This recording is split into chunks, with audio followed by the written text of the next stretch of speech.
Pop Hater 420. Yeah. Big baby. Hey, pick up the speed, ladies. Let's go, let's go. Pick up the speed.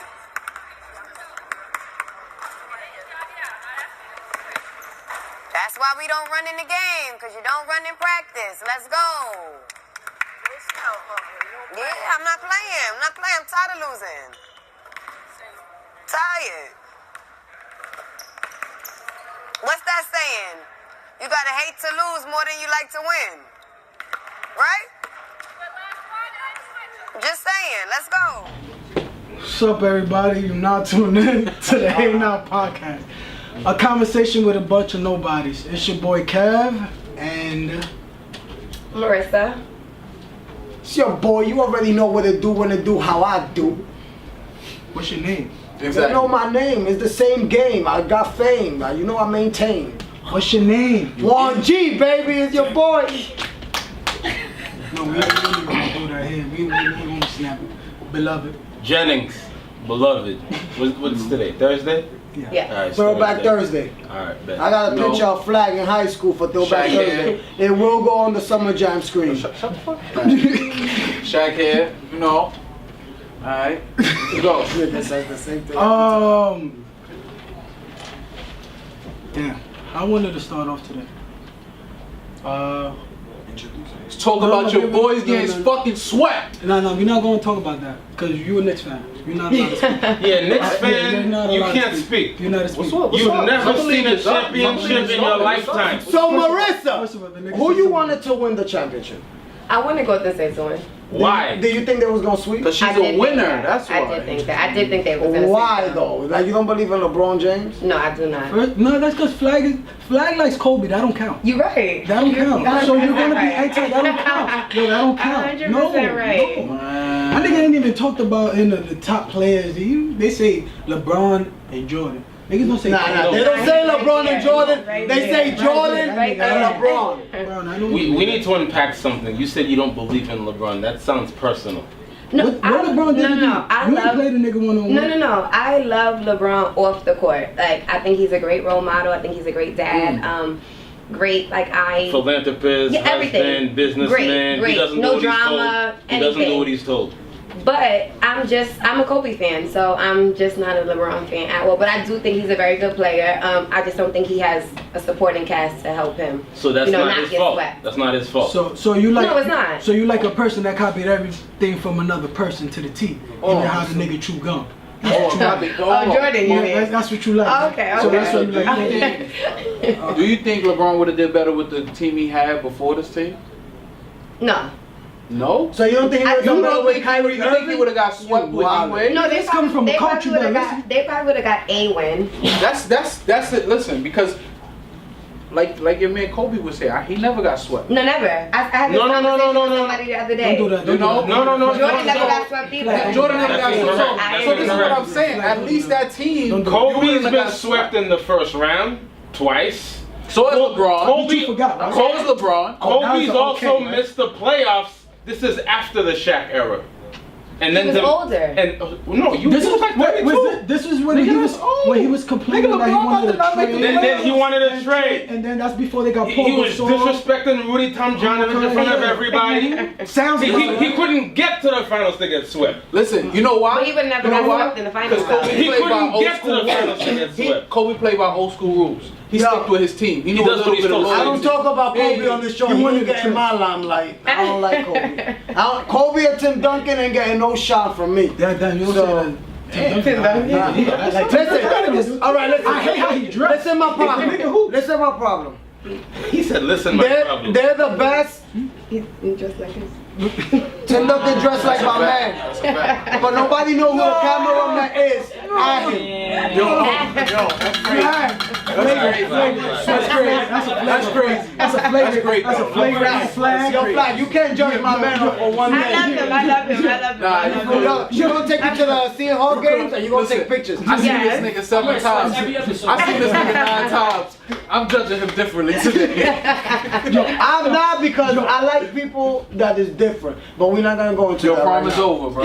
Alright, so now I got another question. Yo, stop. My man shaky out here. He got the Yo, you deserve that. No. Now I got a Being question. late. Flag, Just taking in the chin, nigga. Flag, I got a question for you. Pause. One, where do you think LeBron might go to? And two, do you think that LeBron makes other players better? Yes, I do think he makes other players better. I think he holds them accountable. If you hear interviews from people on his team, they definitely say, you know, he's like, you need to be 30 minutes early, 30 minutes after practice. So I think he holds them accountable to be better, to not get to his level, but his, you know, the way that he competes, the way that his work ethic. So I think he does make people better. As for where he would go, supposedly it's rumors around his kid, like going to high school and prep school and things of that nature. So I think it'll be interesting. I would say somewhere probably on the West Coast though.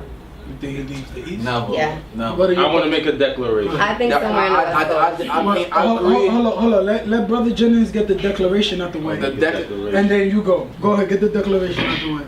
And keep it at a minimum, because you know how you can get. Alright, time me. I need like 190 seconds. No, Got you it. can't get that. That's a minute and a half, bro. And then No, You gotta be slow down. Yeah, that's why I It's like, shut up. it's a little over 3 minutes. I call myself. Listen, if LeBron is serious about winning, right, He'll go to Houston. he has to go to Houston. Reason being, we a good team. Reason being, Chris Paul. LeBron, not just that, LeBron played 14,000 minutes more than any player in the league this year. He ran himself into the ground. Right. In year 15. That is why he pays more than $1 million though a year. $1.5 million to conserve his body, but you're still a human being, you're not a robot. That nigga is Right. not Houston. So in That's a year waste of money. 16, Yeah, year 17, he needs to go somewhere where he only needs to play 65 games, maybe play 30 minutes a night. Playing with CP3 and Chris Paul, he can take games off. First You of mean all, Harden? First of all, CP3 Harden. and Chris Paul, Yeah, same person. Harden. Yeah. That's the Henny. That's the Henny. Go ahead. Playing with Harden Shout out and to Henny. Come bring Yeah, us shout some out to Henny. We bottles. need to cut us. But go ahead. playing with Harden and CP3, he can play 30 minutes a night and only play 65 games. You playing in Philly, those guys are young, Ben Simmons can't shoot, you gotta play 40 plus minutes.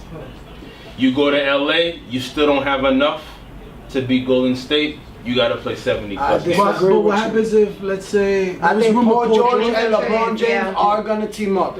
They talking, and I think they're I gonna mean, end everybody, up on the Chris same Paul team. talking to him too. Alright, but Chris Paul's a free agent too, so Chris Paul can leave And go anywhere anywhere. he goes either. So Chris Paul could go straight to the Lakers, LeBron to the Lakers, Paul George to the Lakers, and One more piece. And they was talking Not about, even, they was they talking- got a good young. No, they They need one They more need piece. one I more like piece. Lonzo too, though. No, I don't like There that was guy. what I seen there You a was hater. Kawhi I don't like Leonard, that guy. Hey, Paul George and LeBron. Now they get Kawhi doesn't have leverage. He's still in But the I'm just contract. saying, if that was to happen, I could see LeBron going to. and if this was a split, we but, already know. It's not happening. So what you was gonna say, Shaq? No way. If LeBron wants any way to maintain his legacy, he does Philadelphia. not go to the West. Because there's no guarantee that you're going to go to the finals in the West. You stay in the East and you build. And go with Bill in And year you 15. build somehow. Somehow you Build. go back and you talk to Kyrie and No. you talk to niggas that's on Hey, the the East. East been working Listen, for him. listen, The East listen. been working for him. This is the only reason that LeBron has had his legacy. Is because he's been on the East. You think LeBron would have went to the finals every year if he's been on the West? I don't think so. No, I don't think so. I don't think so. Not every year. So the only way you maintain your legacy is by staying on the East. You get something, bro. Come to the fucking Knicks with Porzingis healthy. And listen, that should have been his fucking move. You gotta relax. I was listen. flowing with you. I was with you, my nigga. Like I felt you, but then you gotta relax. But listen, you Gotta come. relax. Yo, listen to it though. Preserving the legacy, right? Y'all I'm talking listening. about. Y'all talking about. He LeBron. goes to the Knicks. His legacy will be washed. No way. No way. No way. Not if Porzingis stays. Not if Yo, you sound like a Porzingis. scorned Knicks fan, bro. Bro, Porzingis coming First over of all, the there's ACL, nothing wrong the with shit being a that you Knicks have. fan. It's everything wrong with being a Nothing Knicks wrong with fan. being a Knicks. She's First not of even all, a Knicks fan. y'all niggas, y'all live in New York. Y'all from New York. Y'all sound crazy. I'm not from New York. Fuck the Knicks! Fuck not James from New York. Dolan. Y'all sound ridiculous. I'm from Massachusetts. I am not from New York. Yeah, I love New York, but I'm not from New York. Listen, we trying to get sponsorship. Y'all niggas better talk good about the Knicks. We from New York. All right, listen. This is what we doing. I love LeBron need to Carmelo come to the Anthony. Knicks. You heard? Me too. I like Melo too. All right. We're gonna stop talking about the Yeah, Knicks. we're gonna stop. You sound like Spike But Lee listen, right now. LeBron going to the West Shout out is a to Spike mistake. Lee. LeBron going to the West is a mistake. That's not. I don't think he gonna do that. I want to switch it up. Tired of you. Talking about this Knicks stuff. Yeah, talking about this next shit. Yo, my- shit just yo. got me kind of tight. I ain't even gonna lie. First of all, But first listen, of all, because where else you gonna see? Where else you gonna see greatness at? greatness. You gonna fly to Cleveland Facts. to go see LeBron? Facts. Listen, if there's money, You ain't I'll doing fly it yet. to. In his 12 I'll years. fly to That's Africa career. to see LeBron James if I have money. Have you done- have you- Olvídate de esa vaina. This nigga's Sweat lying. This the nigga's Yo, lying. so Flag, I want to ask you a question. I know you for some time, and I know you into music and all that. You know you being from Queens and shit. How you feel about this whole Pusha T? Gabi, I need you to shut up.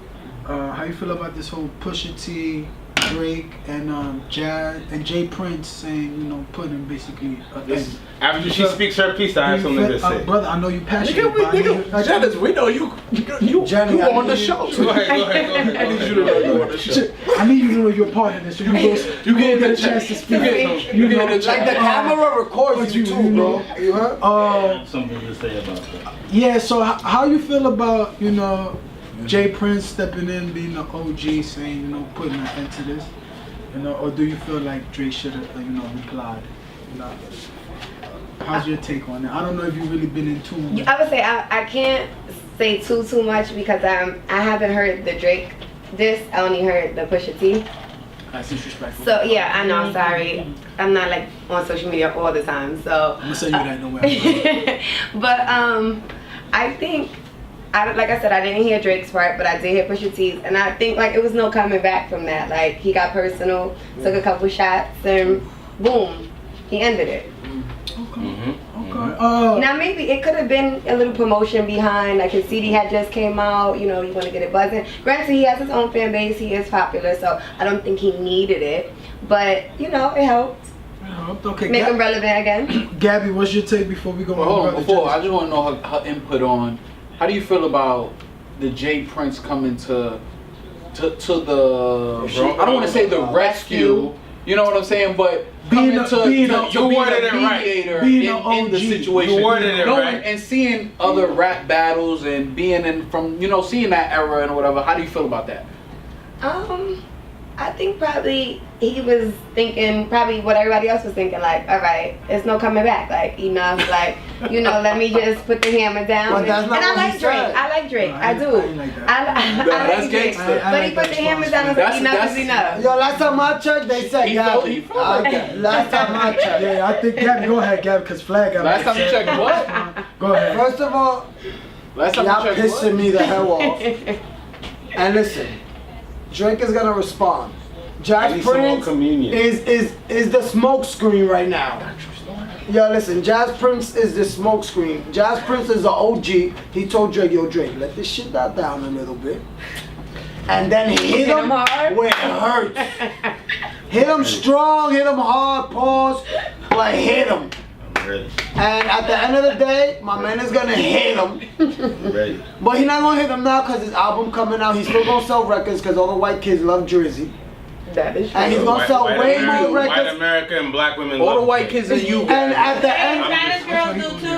Like he's oh, having hey, to do it. all the That's a lie, Spanish right? girls love him. Like he's Hey, having AZ, to do it. Yo, again, AZ. all the Spanish girls What they love do, AZ? Drake like he's Like he's aventura. having to do that. Tell him again, AZ. How you love him, AZ? Like he's having to do AZ that. said Spanish women love Drake. Yo, listen, Drake is in. All right, yo, so I'm not talking. Like he's I'm not having to do talking. that. I'm not talking. That's what he I'm not told sitting y'all. on toilet paper and I'm not talking. You're not really talking. You praising. But he really sitting on Like you, toilet yeah. But I'm really sitting on toilet paper. But yo, But listen, wow, bro. at the end of the day, Drake got a little album coming through. He gonna sell some records. He helped Pusha T push some records out. That invoice came through. And You charged him for it? Yeah. Okay. He charged him for it. I don't know if he got paid for it. All right, so I'm with Gabby on this stand. So y'all not gonna hear from me. So now we gonna get into Brother Jennings. Just prepare yourself that this rant might be a little long. So go ahead, Jennings. Go ahead, Jennings. So look, I ain't even gonna lie to them niggas. This shit might.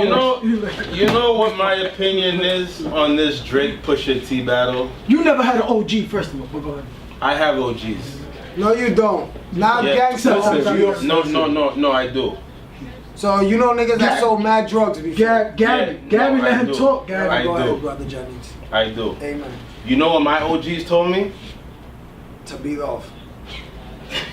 Every day. Edit that.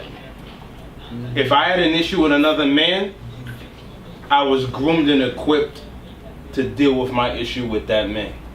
I didn't get a bailout. I mean, nobody here. Wait, let him talk. Let him talk. Because you know it's gonna take longer. This saga with Pusha T and Drake is a quarrel between privilege versus culture. Gabby, don't.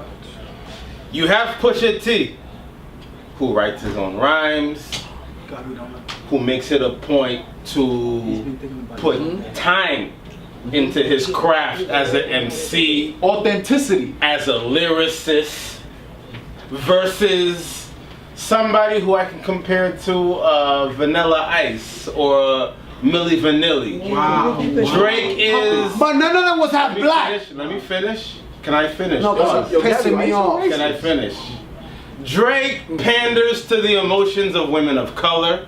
I love women of color. I love them too. They're the backbone of Yo, every I black wouldn't family. only say that, man, because Drake be saying some relationship shit. I Drake- don't Yeah. do, That son. shit don't even make no Pandering. fucking Pandering. sense. When he said, Let him finish, bro. I'm being interrupted. Let him Beloved. finish. I'm being Beloved. interrupted. Let my man speak. Let him finish though, Kev, because I got some heat. Drake panders to the emotions of the women of color, and because he has this appearance of being non-threatening, corporate America finds him marketable. Agree. So we're dealing with A-list brand versus a B- brand. And that's not true because Kanye West is an A brand. We're He sold talk- 500,000. We're talking about Pusha T. All right, but Pusha T is in Beloved. Kanye's camp. Beloved. Beloved. We talking about Beloved. we talking about Pusha T. That's what's happening He right got the same love. No, he does not. No, he Negative doesn't. Batman. Beloved. Negative Batman. Beloved. Finish, beloved. So this is, and my whole thing is, I'm an 80s baby. So pardon the millennials of the 90s. My only issue with Drake, if you don't write your rhymes, stop trying to campaign for the top 5 conversation. So they write That- 3-4 let me songs finish, about beloved. him, and he don't Beloved. write no rhymes. He does write, but he gets a lot of help. And he didn't want that to come out. So he didn't help Can't Kanye go- West album. You can't go to Funk Flex. The best song on Kanye West album. Who wrote You the hook? can't go to Who Funk wrote the Flex. hook on the best song on Kanye West album? You can't go to Funk Who wrote Flex. the hook? I'm just asking. Beloved. Can you I answer ain't even my gonna lie, question? bro. And you know what's crazy? Before I knew he wrote the hook, I was like, yo, It's this shit fire. bang. You can't. Can you answer that question? You cannot. I ain't even fuck with you. Yeah. You can't. That's not Can I the best finish? song, though. Can I That is finish? the For best me, song. for me, I can't it is. finish. That's the, I don't know We need about a bailiff. anybody else I asked. Is the best We song. need a bailiff. We need a bailiff. When we was listening to nigga, I was I'm like, pump being, that shit I'm earlier. being nigga. cut off Shake mid-sentence. again, rat We need a again. bailiff. It's just the dark skin don't like light skin. No, And it's I'm not in like that. between skin. Can I finish, beloved? I'm like N dog. Go ahead, In beloved. between skin. I'm like N dog. So Marissa. this is my. Nigga, she light skin. Nope. Nope. I'm light skinned. Yo, let him finish because he's looking upset. Oh, and his pants is light skinned. Go. Stop. Telling you, I'm wearing sweats every episode. Every episode. Nah. Widows. You're widows. Yo, widows. Widows. Go But ahead, just Jay. get them shit to have different. Yo, stop. Stop. Okay, so this is my problem. Drake, you're mainstream, you're A-list, you make great music. But you still have insecurities where you want the credibility of the hip-hop purists. You cannot engage in a battle and respond with a press release. That's not hip hop. Break, much needed break. We have our guest. Nice Dominican break. Marissa Flagg. No lie included. So now I wanted to ask you, what got you into basketball? Like, where did you get that craving from? At what age? I probably started playing. I probably was like either in 4th or 5th grade, and I had zero interest in playing basketball. But my older brother played, and I went to all his games. I actually used to cheerlead, oddly. And then one day he's like, listen, like, yeah, you come to all my games, why you just don't learn how to play? And I just picked it up quick, and by the time I got to the 6th grade, I was like, good. So you got it basically from being around from your mom. Yeah, just watching, and like my mom was like a team mom, so she's at all the games. So I was around it for, as long as I could remember, but I didn't like start getting into it probably till like 4th or 5th grade. Alright, so another thing, so after that, you went to Cardozo, Benjamin Cardozo? Yes. Queens, New York, and you actually became a pretty good player, ironically. No, just messing with you. She was actually very good. Kev loves her, and Kev is just not feeling her right now. She give Kev no place. But Kev know what it is. No. Kev is family. Marissa is a beast. No, honestly, the first. And shout out to her brother Nick Flagg. That's my guy. Yeah. I don't know the little brother too much. But No. I coached him. I like the little one. That's my guy. Alright, I know Nick though. Shout out to my boy. So now you went to Cardozo, and I know you went there because of your brother. Now, while you was there, did you feel at some point that you was tired of people saying like, "Oh, hey, that's Nick's little sister"? Of Nick's course. Little sister. Oh, Nick's little sister played basketball. Yeah. Oh, Nick's little sister's alright. Very true. How that? Well, everybody used to call me Little Nick, so you gotta stop people and say, "Hi, my name is Marissa." So you gotta check him real quick. But you know what? It was a gift and a curse. He set the foundation, like basketball wise, and then socially as well. Like it's cool to have an older brother who goes to school with you and who's popular. So but the bad part of it is you're always being watched. Like I have like 50 brothers in high school, so it's like you're always I was always under scrutiny for sure. So like I said, it was bittersweet, but it was good to have support, like especially basketball wise. Girls basketball wasn't as big as boys basketball, so the fact that I used to have the games rocking was like pretty cool, but it was a talent standpoint as well, but just having fan support and family support was always cool. I was just gonna say something. Let me I don't know if you remember. Do you remember when you was a freshman? You gotta remember this game because it's probably like your best game you probably had. Nah, I had a lot of good games. Freshman year, they put you in the second Kevin's half. Marissa hater. And you had 25. That was the best game. Who we play? Shit. Bishop Lobby. I forgot who you played. But I know your best player, the best player at that time was hurt. You was a freshman and they put you in the second half. You guys ended up winning. You actually won like MVP of the tournament. Damn, I forgot what's the name of it. What was you doing at this game, Kev? Oh no. But you know what? And I feel like times have changed as well, because I feel like when we were growing up, like you went to basketball games, like you watched. No guys. You watched like other people in the city play, like whether you knew them or you didn't know them. I feel like you just were like a sponge and a fan of the game. No, I totally agree with you because I always said that after like Sos, James, Lou and them, and me after like we stopped hooping in college basketball, That's what I was leading into. I thought you was gonna say like because I thought this was the game you was talking about like Rice. Oh no, actually Well, her when I first see her play, she actually played FDA. Yeah. And you actually was there because we played Tilden. So you came to the game. It was at Lehman College. At Lehman. It was at Lehman. College. Right. You did I? You remember it? Oh, okay. did I think, yeah, you scored some baskets. So yeah, what was your biggest memory in high school? Basketball wise, it's funny. We went for my high school team, we weren't that talented.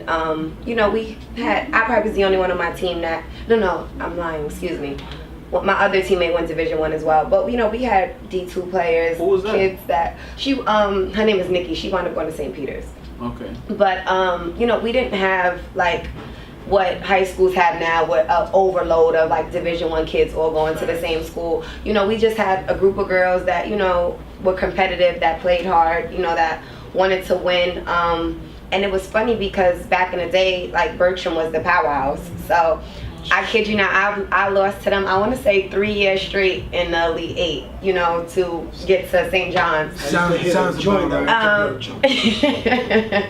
So, with that being said, it was always a competitive playoff run in the PSAL. I would say probably my most exciting thing is just the accolades, first team all city, or player of the year for Queens, things of that nature. Yes, 1,000 points. Yeah, things of that nature. But I would say too, I give a lot of credit to my high school coach. He didn't work out at school. He came all the way from the other side of Queens. He was very invested in us. So it was sad to see him, leave after. But most coaches aren't invested, especially high school coaches. Now, I don't feel personally, because I go to games and I see it, I don't feel like they're as invested as my coach was for a group of kids that really didn't have aspirations to play basketball outside of high school. So Damn, that was right on the money.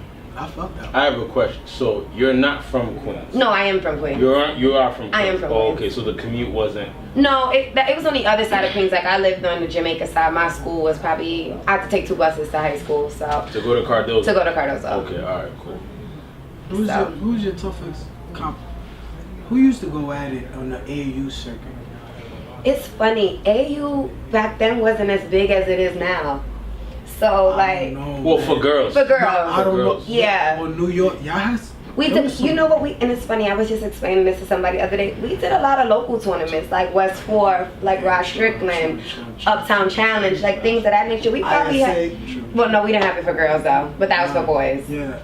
But, we probably only went, no, they didn't. Oh yeah, we did play UGC. We did. Girls, I remember we did, and the trophies were huge. It was yes. That's when I gave Cash Curtis an egg at 18 and they got me kicked out the game. I just needed to throw that out there because I was busting they ass. You work for FedEx now, so it's alright. And these niggas is getting money, you heard, Shaq? But it's all good. I will remember that. Let's not digress. Let's go. My bad, Riz. I just have to throw that out there. Let's not digress. Busting they ass that day. Let's not digress. The game. They survived. Okay. But we went to, I want to say, Nationals was huge. We went Nationals in Florida. Yes, we went 2, and 1 year was in Tennessee. Wildwood Sports. Yes, Wildwood Sports. We went 1 year, and then we went to Tennessee, and my team was pretty good. We went to the championship 2 years back to back. So we had a good team, and we were representing New York. Who you was playing? Who you played at you? Tina was on my team. She plays on the Liberty now. Tina Charles. Tina Charles, yeah. Okay. That was my AU teammate, still one of my closest friends. My other teammate, Melanie, she wound up going to Stanford. My other teammate, Tima, she went to UMass. We had a couple kids, other 2 kids that probably went mid-major D1 and then a couple D2. So, we just had a lot of kids that played hard, that, we were coached well because we all knew how to play, and, we were smart, we were city kids. We just knew one way, and that was go out there and get it done. So. And the most interesting fact, what are these people doing today? Tina still plays. She's in the WNBA. Nice. Yes. Big up to the WNBA. Not enough. Big shout out to the Liberty. Shout out to the Liberty. Big shout out to yes. Big shout out to the Liberty for sure. A couple of my teammates, some stayed where they went to school at. Some are still involved in coaching AAU or high school. So staying around the game. A couple of them have regular 9-to-5 jobs, but nice. Somehow we all still are connected to basketball. Whether they come support me, which I think is huge, or just summer league games or things of that nature, just to kind of. Bottom line, none of them are bums. bums. No bums. I got a good question. Do you think in the next 5 years you see yourself as a head coach in a big D1 school? 5. I do have aspirations to be a head coach. I would love to go back to Iona and be the head coach. Like, it would be ideal for me. Just, a place I played, a place, where I've met a lot of my closest friends. It's a basketball community. And my daughter want to go there because her aunt go there right now. Oh, okay. So, see, it's local. I'm not too far from home. It's funny, I joke with the head coach now that's currently there, and I always tell her, like, listen, when you move on and take another job, call me. I'm there. Sign me up. I'm willing to step in right away. So I got a couple of questions. The basketball journey is very complex. It could take a lot of different paths. Yes. So, a few things I want the people to unpack about you. When did you know you were a Division I caliber athlete coming out of high school? She was dogging the other girls. The fact, like, I was producing at a young age. Like, I think put myself out there like my freshman year. Like, some people wait till like their sophomore or junior year to get recognition or evolve into the player that they were. But like I said, I was a quick learner and I was like on it ASAP. The recruiting process, because that's a vital part of the decision process for student athletes in high school. How many schools recruited you? This is kind of a convoluted question. How many schools recruited you, and what made you choose Iona besides the other schools that maybe recruited you? It's funny you ask that because I didn't have a traditional like recruiting like frame, I would say. Like I was a good student. I could have been better. So I had like complications like taking SATs. Like it took me so long to just get the grade that I needed to get. SATs are culturally biased. Of course. So and it's funny now. This is not my opinion. It's a fact. It's funny now that they have a sliding scale now. So the better your GPA is, the lower you can get on your SAT. So things have evolved. That's legit. Yeah. Things have evolved and things have changed. I wish it was that back then, but so it did take me some time. But could that be because like the teachers are cheating for the kids? No, I think just a fairness. I'd investigate that. No, I'm just saying. But I'm not saying you. No, not me. Trust and believe, not me. I wish. Like our generation was totally different. I agree. That's what I wanted. Like our generation was totally different. Like these kids now who are trying to balance school and basketball, I don't feel like they have equality nowhere. They're not getting the type of principles that we got when we was playing basketball, and they're not getting the type of principles we got in the education. Can you agree or disagree? I think now is more resources than we had, like basketball wise and education wise. Like. But I'm talking about the school in itself. Something as small as SAT prep. Like if you went to public school, like you didn't really have that. Like if you went to Catholic school, you probably did. But we had SAT prep. But you also got. I didn't. I would say we didn't have that either. We had to pay for it. You also got to understand, FDA wasn't your typical public school. We wasn't our typical public school. That was like a specialized. Yeah. We was like a preparatory school, so we had access to those things. Nigga Kennedy, niggas don't have that. Yeah. So that's the difference, So I do get what you're saying. Yeah. So I think they have more access to things that we probably didn't. And in a weird way, I guess, like it's not traditional for us because we didn't grow up that way. But the fact like trainers and open gyms and just access to playing a little bit more. Online. Recruiting services. More AAU. Yes, more AAU, more tournaments, just things of that nature that we didn't have. I think.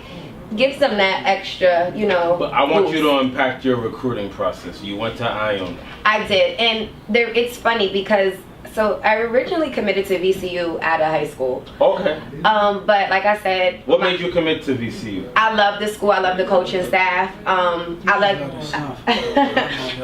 the conference. The fact that I could come back and play against Hofstra and that my friends and family could come. Like it wasn't too far. Like I could get home on the weekends if I really wanted to. Yeah. So I enjoyed everything about that. in regards to, like I said, my SAT, so I didn't qualify right away. So I took that late SAT, which was like June, I believe, or whatever, and I still didn't get it. So I was like a partial qualifier. Okay. So then I like opened my recommitment back up because I was like, shoot, I was like, dag, if I can't go, like I don't want to sit out, like things. And I just actually took a couple junior college visits. To the number 1 and the number 2 JUCO in Trinity Valley and Monroe, upstate in Rochester. Okay. So I took visits to those 2 schools. They were 1 and 2 in the country. One just won a national championship for junior college. So I was going to a good junior college if I did decide to go that route. But luckily, I had took another visit to UTEP, and then Iona had called my AU coach because school had started. And they're like, well, you know, Marissa's not on anybody roster. Like, what's going on? Like, what is she doing? Or whatever. So they reached out to my AAU coach. He took me on the visits. I said to myself, listen, if I'm going to have to sit out, because I had to sit out a semester. So I was like, if I'm going to sit out, I'd rather be close to home. So, but I did enjoy the coaching staff at Iona, who I currently work for. So my boss was my college coach. Okay. So I enjoyed the coaching staff. I enjoyed the school, the conference. So you went there, you sat out. And then I played right after. Okay, cool. So it was a different journey. I wouldn't say difficult because it wasn't. I put it on myself, so it wasn't difficult. What I do pride myself on is the fact that I promised my mom, even though I started, you know, a semester late, that I would graduate on time, and I did. And I got my master's. So master from Iona? Yes. Okay, cool. So I pride myself on getting it done, even though and you I had have no student loans? A small one, a tiny one, because I only have to pay for 2 classes. So a tiny one, so not much. So I wanted to ask you. We spoke a little earlier about your knee situation, your knee injuries. So you go a little background. So you little background. No. Your boy Shaq is fresh off an ACL reconstruction surgery. I hope your job pay you for that. Of course, that was $120,000 surgery. Oh, no wonder you out here buying Hennessy bottles and shit. Now I'm coming to the conclusion. So, yeah, did that play in, did your injuries, cause I know you finished college, I know you played pro ball a little bit, so now you get the injury, so once you got that injury, like, what was your mind frame, like, did you say like, damn, I'm not trying to go through this rehab process again, or, man, what's gonna be my next, you know, do I still want to be involved with basketball, you know, or do I want to step away from the game because I'm still getting hurt? You know, what was your options? You know? Life hit me. Like, you know, when you play basketball your whole life, you never think you're going to stop playing basketball. So, you know, I thought about it. My doctor, who's great, he actually is in Manhattan. He actually works for the Nets, Dr. Williams. You know, he sat me down. He's like, Marissa, listen, either you get the surgery, sit out a year and don't play anymore, or, you know, I'll help you rehab, and if you want to go back and play, I can get you strong and you'll be okay. You might have arthritis by the time you turn 30, but he's like, I could get you together. And then I went back and forth about it. I really did, because like I said, I never saw myself not playing. So after like thinking it through, I was just like, you know what? I'm gonna put my degree to use. You know, I'm gonna stay around it as much as I can. So I worked. What was your first job? I worked at Madison Square Gardens, and I worked at a sports company in Brooklyn. Okay. And then I coached high school as well. So, St. Anthony's in Long Island. How was that? It was different. I was the head coach for the freshman team, and then I helped with the varsity team as well. And then that coach varsity also coached Riverside, so I helped them with that as well. Okay. Yeah, I stuck around it, grew interest. I always thank Kenny for opening the door for me to get into coaching. Parham, he actually was the coach there. So I thank him for, you know, opening the door for me to, you know, see if I like coaching, get my feet wet. And it's so funny because my AAU coach at Abyssinian always said that I would coach. And did you feel that way? I didn't. I did not feel that at all. Like, I definitely didn't feel that way. Older people usually see things in young people that they don't see in themselves. Very true. Yeah. Very, very true. And the fact that, like, I like always love kids. I feel like I communicate well. So I think maybe it's like traits like those that he probably seen in himself that I kind of mirrored in a sense. So he always said it, but I didn't believe in it. And the fact that, God rest his soul, I wish he was here to see it. But it's like rewarding to like coach now. So how'd you get? Should you ask that or should I ask that? Well, you already in full bloom. You already mid question. You already flirting. So talk to me about the process of being at Seton Hall as a coach. Like I said, coaching is rewarding because you are a woman of many hats.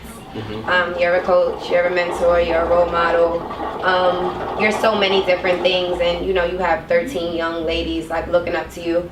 So I'm always mindful of how I carry myself, on and off the court. That's huge for me. I'm not saying I don't stay true to who I am, because I do. Yeah. I'm so young, so of course I like to have fun and go out and be with my friends and listen here, old man. So and like I said, I work for my college coach, so we have a great relationship. We've known each other. So your college coach transitioned from Iona to Seton Hall, correct? And we're going into our 6th season. The connection was already there, so you transitioned. And we always kept in touch throughout the years. Like I said, I was working, so we always kept in touch. Like I always went to Iona games, like alumni events, and things of that nature. So we always kept in contact. And then when he took the job, he called me and asked me would I be interested in coaching. He was taking over a new job, inheriting a team that he thought like I could connect with the girls well. Trust is huge in coaching. Yeah. And if and age is a big difference. Very true. So if they'll listen to you before they listen to a 40 and what they relate to, and that's the thing with this generation. We are in a show me better than you could tell me. So, I think that was huge for him, just to have a different dynamic on staff. And everybody's, different on our current staff. But, that's the thing that he needed from me. And the fact that I'm like huge on player development. Yeah. Like, I like the fact of, being able to get people better. And, he knows I'm passionate about that. I was like that in college as well. So that's something that I brought to the table as well. He always prides me on being a good recruiter. Like, I know what he wants. I played for him. So, I know what, type of player he's looking for, what characteristics they're supposed to have. So without going too left, what is the recruiting process like for you in 2018 as opposed to what the recruiting process was when you was being recruited? Oh, social media has changed recruiting to a whole nother platform. Like coaches look at social media? Of course we do. And that's kind of how we communicate with a lot of our players as well, or recruits. Like during live period. Yes, FBI, NCAA, don't come for her. During live period. During live period. Go ahead though. Yes, only through live period. And due to NCAA certifications, it's only certain times that we can recruit. But I think social media has changed drastically for good and for bad. We didn't have that growing up. So it's funny, I always say this. I'm like, thank God I didn't have social media. I'd have been cursing my coach right on out after every game. Yeah, it'd have been over. It definitely would have been over. So, social media is huge. Like these kids, want to take pictures. They want to say who offered them on social media. It's a good way to kind of find out who you're recruiting also. And I'm not saying that it just because you post certain things like, oh, you partying, you doing all this stuff, that it deters us. But we do want to know who we're recruiting. How do you represent yourself? Yes, and how you represent yourself and things like that. Because what you do now, you're going to do when we get you too. So that does play a big deal, It does. Character is huge. Character is huge, and think about it, that's my livelihood. Like, this is how, I pay my bills and things like that. So if I'm taking a risk on a kid that, isn't, has some character flaws. Yeah, for sure. Or, portrays himself in certain ways, like, it's kind of hard at the end of the day to take the kid who has those same, skill set that person has, but they're a better person or things of that nature. So you kind of want to lean towards people of good character and people that are going to represent your program and yourself. I got a question that's eating at me. That's your last one, but go ahead. I have a few, but who's the best kid you've ever recruited that reminds you of yourself? Yeah, that's tough. Yeah, that's tough. It's funny. I see kids on the circuit that I'm like, oh my gosh, she reminds me of myself, or you know, especially a lot of local like New York kids, because I'm still, you know, connected to high school coaches here, AAU coaches here, and they'll give me a call like, yo, this kid reminds me of you when, you know, you was in 7th grade, or you know, when you were in high school, or things like that. So it's crazy because time flies, and you know, I'm not that far removed, but just to see, you know, the talent and, you know, kids, and just being able to give back and, you know, share knowledge, I think is huge. But it's hard to say one specific kid. Yeah, it's really, really hard. So when you ever get, when you coaching your players, you ever get the sense that they just feel like you just talking and like they don't know your background? You feel me? They feel like, fuck is Coach Flagg talking about? She can't tell me. She never played ball in her life. So I guess my question is, you ever like told them, let me suit up and let me show you, like, of course, and it's funny. My first year and a half, I used to practice with them. So, you know, that kind of shut a couple of them up. Like, all right, Coach Marissa got it. Like, she's still okay. And it's funny. I hopped in recently too, because we were down a couple players. So they're like, oh, Coach Marissa, where'd you get that from? Or you know, things like that. So and we run individuals as well. So you know, I'll have to show them sometimes if they're not doing it correctly. So you gain a little bit of respect that way. They still think they're better than you, regardless of the fact. But still, does that I guess by you know, being a former player makes it a little easier for them to kind of like open up. Yeah, relate to I think so. And like I said earlier, like we're in a show me better than you could tell me. It's funny because like I'm big on film, and kids swear they don't do things, and you have to actually show them on tape that, listen, like, this is what you did. Like, so they don't believe you until you show it to them. But you know, it's little things like that. I think, you know, I feel like maybe our generation was a little bit more receptive to than, you know, everybody thinks they're right in this generation. So film is like huge. Right now, coaching is, you know, is your passion. Do you have like any passion like outside of coaching, or is just coaching just like to consume so much of your time? No, actually not. Like I have like interest in like maybe possibly like working in the NBA, doing like either player relations or community relations. That's what I got my master's in PR. So I've kind of mirrored a couple of people that are in those positions and reached out to them just to get like professional career insight. Because you never know, you know, where life takes you, you know, what God has in store for you. So I always try to be a step ahead and always have a plan B, just in case. So it's interesting to me. I can't say that I would think I would get outside of athletics, but that probably would be the next direction that I don't even know what you're talking about. Last time you talking about. So Riz, I asked you if you thought about coaching in the future, right? Is there any specific school you've always had a dream of coaching, like besides Iona? Because obviously you went there, so you know you feel comfortable there. You know the whole campus. Yes. You know how the campus works. You know how everything works. Besides Iona, is there anywhere you would like to coach that you think one day, eventually, somebody retires, you're gonna go for that job? Like you're gonna send your resume and all that? Nah, fuck that, coach. I know this is bad to say because you're in our conference, but I would say St. John's. Like, you know, I grew up going to, you know, college games at St. John's. It's in Queens. That's home for me. I could see you there too. I don't want to say that out loud, but you know, because we play against them every year. But I would say St. John's. So. But as long as you play them, you always want to bust their ass. Of course. But I'm talking about like a dream job. Yeah, I would say St. John's. All right, I'm not talking about right now. I'm talking about in the future. In the future, right. Yes, I would say St. John's. I want you to, you know. So now, but let's dive a little deeper into that. Like, she also said she wanted a job in the NBA. Or what do you mean, like the WNBA? No, and the NBA, like I said, either player relations or community relations. Just because I still want to work with kids, I still want to have that connection to basketball, but not, you know, on the court per se. I feel you with that, but my question is more so like, do you have any suggestions for the WNBA to get itself to the NBA so that you can have that same position comfortably in the WNBA. The money just isn't there. But that's what I'm saying. So do you have a suggestion for to build the notoriety of the WNBA? I just honestly think women's basketball will never be on the same pedestal as men's basketball. Why is that? The backing, the money, the fan base.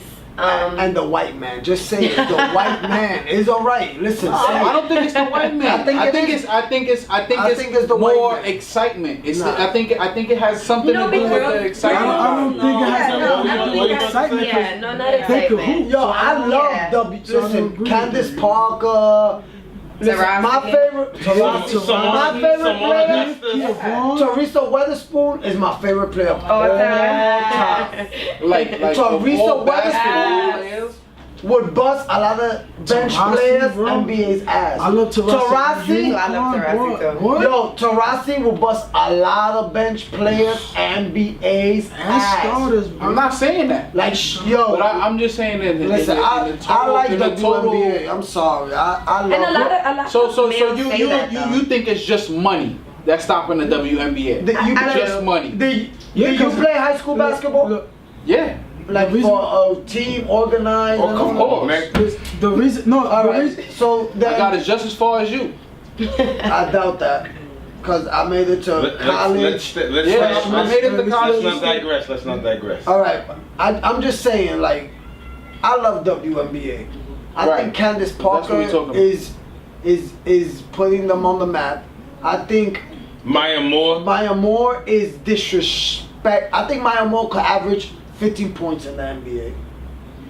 But my question is still, what do you think could help them? That's what my question is. I feel like the white man should just feed all to WNBA. I think that's what I think it's the owners. I think it's the owners. Do you think that there's anything that can help them? You know what? People have proposed like a doubleheader for the seasons to mirror each other. Like, so you get like 2 games in one, basically, to get that fan base. Like that. So people have the male game and the female game, yeah. But a lot of the women play overseas during the winter. But then you would change the season, like so they would mirror each other, and probably wouldn't be as long, but just to get the fan and base. I'm sure overseas I think that will work with them. Yeah. So you advocate for that?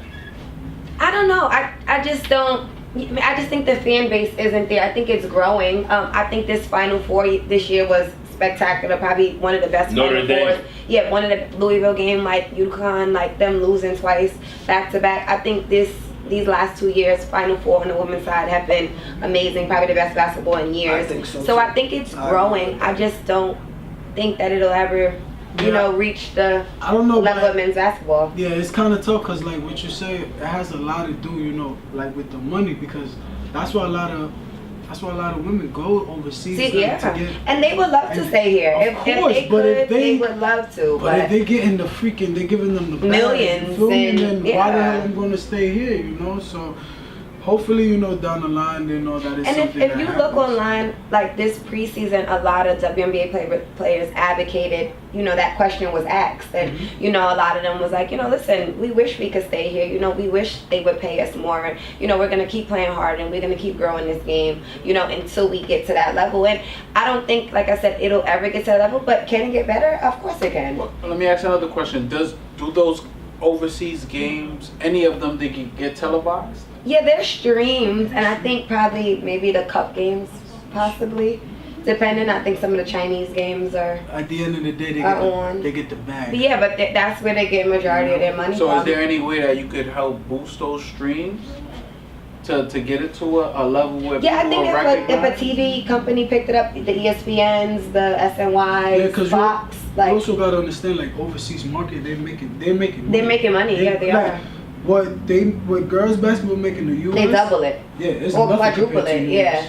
Yeah, but doubling it is 30,000 to 60,000. No, more than that. You're bugging. I'm talking about they getting like 100, 200, yeah. and then WNBA. Some even close to $1 million. They gave Taurasi $1 million. WNBA, but I mean average. Let's not talk about average. We're not talking about top. We're talking about average.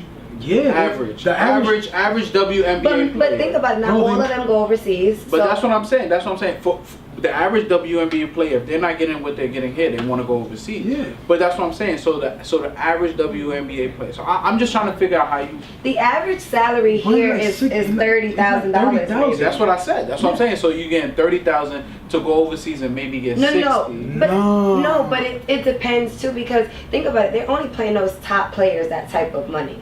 So think about it. Those are the ones who need it. Like, you know, so the rookies, you know, they're grateful for $60,000. It's better than what you were getting in college. Getting better, you know, so in due time, you have to build yourself up to that platform, basically. So when you go overseas, that's what you do. You have to build your resume. Your resume. So let's say I don't go overseas and I don't get the $60,000. I'm gonna stay here and play the WNBA. Some people coach. No, I'm gonna stay here in WNBA when I can make 30. You feel me? 30 compared to 60. That's what I'm saying. Stress, fresh out. So I'm gonna go get this 60. That's what I'm saying. I'm gonna get this 60 and then I'm gonna come back and I'm gonna make 30. That's 90 I make.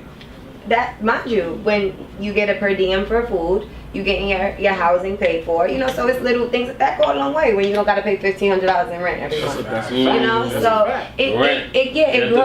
Motherfucker, gentrification. Yes. So no, it's real. It's real. Before we wrap this up, I wanted to ask you 2 questions. Okay. One, will you ever consider like coaching boys?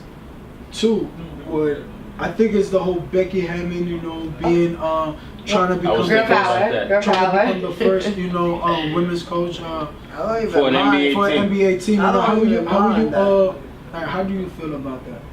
It's funny. I joke with our men's staff all the time. I'm like, can one of you guys hurry up and get a men's assistant job? I mean, head coaching job. So, you know, I could just be a director of basketball operations on the men's side so I can relax. I don't got to recruit. I don't got to move. You know, so I always joke with them. But it's funny. I want to say Vermont or Maine just hired a woman on staff as an assistant. That's what's up. Yeah, so you know the game is definitely growing. Evolving. Yeah, it's evolving for sure. I don't think me per se I would want to go on the men's side. I think that's a whole nother demon. Why? Yeah, I just think the men's side is a whole different. Hey coach, what's up? What you doing later? Get this 3, we going to get some sushi, some shit. What you doing later?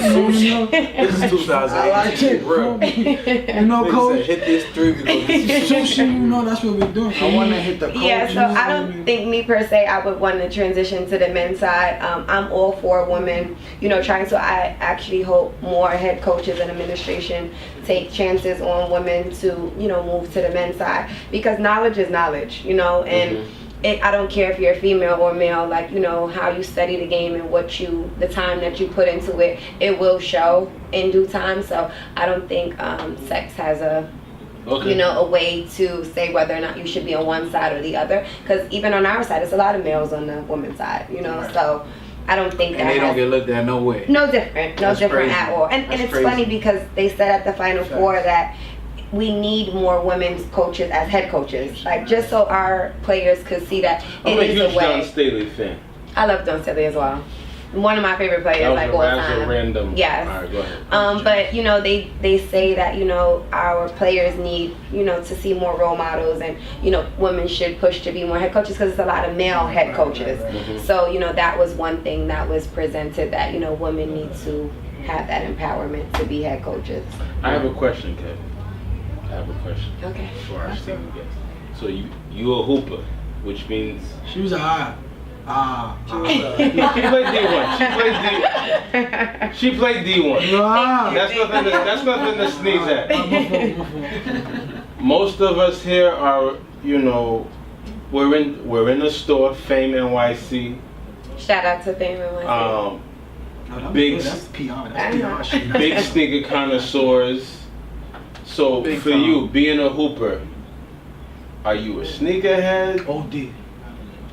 Or it's like, I'm a hooper, so I wear sneakers because I have to, but are you a sneakerhead? Or are you one of these new, because I'm about to, can I go on a 30-second rant?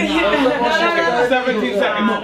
11 seconds. You are limited to 1 rant per day. Yeah, that's it, you're done. No, that's it, you're done, I'm sorry.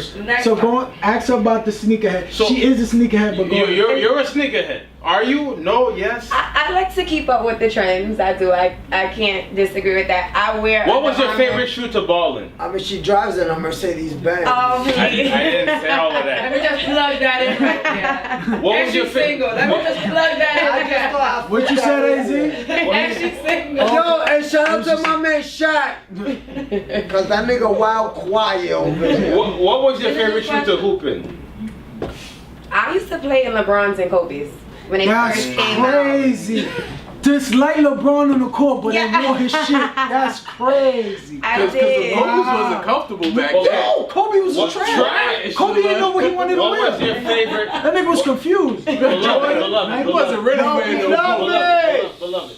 What was your favorite lifestyle sneaker to wear? Like a trainer or A trainer, a On the- Jordan, on the outside, it's a some SB jeans. Dunk. Oh, What? no, she's Outside Spanish. of some All I white think- mix. Oh, the Uptowns were huge. Air Max 95 were huge. 95. Yeah, 90 and Jordans. Yo, we old. Jordans. So, Nah, I like the so in shit. terms, you being on a coaching staff for a Division I institution, Oh, sneakers and gear are everything to kids nowadays. Everything. does your collection rival your players? Yeah. They now have it's things like- that I don't even know that come up, so they keep me, updated with things. And so like, Coach Okay. Marissa, these gonna look nice to me. Like, get these. Okay, so they bridge Yeah, the they gap bridge for you. me. They bridge Okay. the gap for Okay. sure. Okay. And we're sponsored by Under Armour, so. Yeah, okay, so I need to talk about that.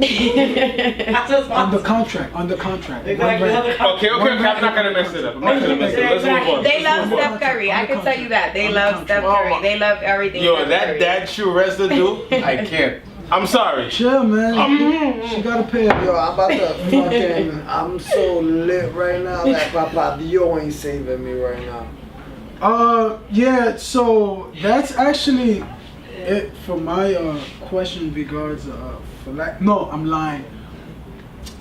So what message do you have for the upcoming females that are hoopers?